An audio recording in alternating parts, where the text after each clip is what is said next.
আমাদের সন্তানদেরকে নিয়ে অনেক স্বপ্নবাদী, হৃদয়ে অনেক স্বপ্ন লালন করি, কিন্তু সেই স্বপ্ন যেভাবে লালন করি, যেভাবে স্বপ্ন এবং আশা নিয়ে বুক বাঁধি, সেভাবে কি আমি আমার পথটা পরিচালনা করি?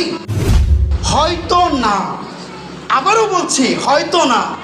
এখন একটু ওভার কনফিডেন্স নিয়েই বলি, বলতে গেলে 99%ই না।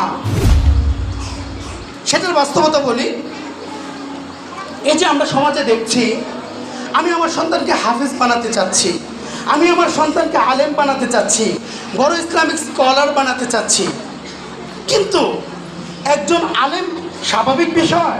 নেভার, কখনোই না, কোনোভাবেই না। একজন আলেম, একজন বড় স্কলার স্বাভাবিক বিষয় না।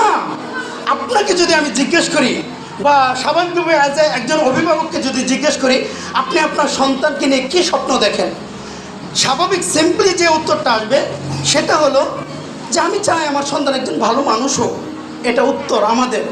নো, এটা একজন সচেতন অভিভাবকের উত্তর হতেই পারে না, কখনোই না, কোনোভাবেই না। এটা উত্তর হতে পারে না। এটা তো ভাই স্বাভাবিক চাওয়া, এটা আপনার উত্তর হবে কেন? এটা স্বপ্ন হবে কেন? স্বপ্ন তো সেটাই যেটা আপনাকে ঘুমাতে দিবে না, এটাকে বলা হয় স্বপ্ন। পড়েন সায়েন্টিস্টদের বক্তব্য, খুঁজেন, ইউটিউবে সার্চ করেন যে স্বপ্ন কাকে বলে, ডেফিনেশন খুঁজেন, দেখবেন স্বপ্নের ডেফিনেশনগুলো আসছে। স্বাভাবিক সিম্পল কথা কখনো স্বপ্ন হয় না। স্বপ্ন হয় আকাশচুম্বী, স্বপ্ন দেখতে হয় আকাশচুম্বী। আপনি যদি মনে করেন আমি একটা লাফ দিয়ে ছাদটা ধরবো, তাহলে হয়তো আপনি ছাদের কাছাকাছি যেতে পারবেন। আপনি যদি আরেকটু উঁচু স্বপ্ন দেখেন, তখন হয়তো ছাদটাকেও স্পর্শ করতে পারবেন।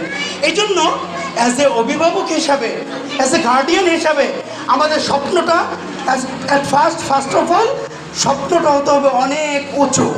এখন স্বপ্ন প্লাস সাধনা, সঠিক ওয়েতে সাধনা। আবারও বলছি, স্বপ্ন দেখতে হবে, তারপর সাধনা। স্বপ্ন প্লাস সাধনা যখন সমন্বয় হবে, ইকুয়াল টু সফলতা, এটা আসবে। এখন স্বপ্ন আমরা এখন দেখা শিখলাম, এখন আমরা বুঝলাম যে আমাদেরকে স্বপ্ন দেখতে হবে, বড় স্বপ্ন দেখতে হবে। এখন সাধনাটা কিভাবে করব? সাধনাটা কিভাবে করাটা উচিত? ফর এক্সাম্পল, আপনি সিলেটে যাবেন, জীবনে কখনো সিলেটে আপনি যান নাই। আপনি চট্টগ্রাম যাবেন, জীবনে কখনো যান নাই। এটার জন্য আপনি কী করবেন? আপনার জানাশোনা যিনি চট্টগ্রাম যায়, যিনি সিলেটে নিয়মিত যায় বা গিয়েছে, তাকে জিজ্ঞেস করবেন, ভাই বলো তো সিলেটে যাওয়ার গাড়িটা কোনটা, কোন বাসের টিকিট কাটলে আমি ভালোভাবে সিলেটে যেতে পারবো? তখন উনি যে পরামর্শটা আপনাকে দিবে, আপনি ঠিক ওভাবেই গিয়ে কাউন্টারে টিকিট কাটবেন এবং ওই বাস দিয়ে যাওয়ার চেষ্টা করবেন।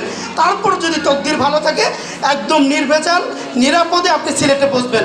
হতে পারে অ্যাক্সিডেন্টলি আপনার একটা ভালো গাড়িকে অ্যাক্সিডেন্ট করে না? অবশ্যই করে। তখন কি আপনি নিরাপদে সিলেট পৌঁছবেন। আর নিজে যদি পণ্ডিতি করেন, নিজে কখনো সিলেটে জানো নাই, এমনি ওইখানে কাউন্টার লেখা দেখছেন সিলেটগামী বাস ওইখানে গিয়ে একটা টিকিট কাটলেন, হয়তো 200 টাকা কম দিল, তখন আপনি হয়তো মাঝপথে যাবেন, দেখবেন ওইখানে দাঁড়াচ্ছে, ওইখানে বাস দাঁড়াচ্ছে, সেইখানে বাস দাঁড়াচ্ছে, সেইখানে বাস লোক উঠাচ্ছে। দিন শেষে আপনি যে প্রোগ্রামটা ধরতে যাবেন, সে প্রোগ্রাম আপনি মিস করবেন। এটাই আমি বোঝাতে চাচ্ছি, স্বপ্ন যখন দেখবেন, সাধনাটা হতে হবে সঠিক ওয়েতে। এখন আপনি আপনার সন্তানকে আলেম বানাবেন, কিছু মনে করবেন না। হয়তো আপনি নিজে আলেম না, হয়তো আপনি নিজে হাফেজ না।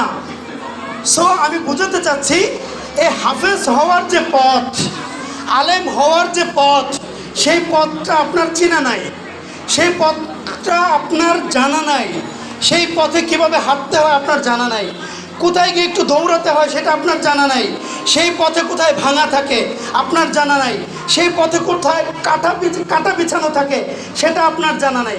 তাহলে কিভাবে যাবেন? এই জন্যই আমরা অনেক স্বপ্ন দেখি, আমার ছেলে অনেক বড় হাফেজ হয়ে যাচ্ছে, আমার ছেলে অনেক বড় আলেম হয়ে যাচ্ছে। দিন শেষে আলটিমেটলি আমরা দেখি কিছুই হয় না। না স্কুল হয়, না মাদ্রাসা হয়, না আলেম হয়, না ডাক্তার হয়, না ইঞ্জিনিয়ার হয়, না কোনো কিছুই হয় না। মানে এটা সব ক্ষেত্রেই একই কথা। এই জন্য এখন আমার করণীয় কি? করণীয়টা হলো যে আমি যেটা চাচ্ছি, আমার সন্তানকে নিয়ে যেটা স্বপ্ন দেখছি, সেই স্বপ্ন অনুযায়ী ওই পথের পথিক যারা, আমি কি কথাটা বোঝাতে পারলাম? ওই পথের পথিক যারা আলেম বানাতে চান, ভালো একজন যোগ্য দক্ষ ভালো আলেমের সঙ্গে নিয়মিত পরামর্শ করেন, তাকে আপনার লাইফের একজন নিয়মিত পথ প্রদর্শক হিসেবে ধরে নেন।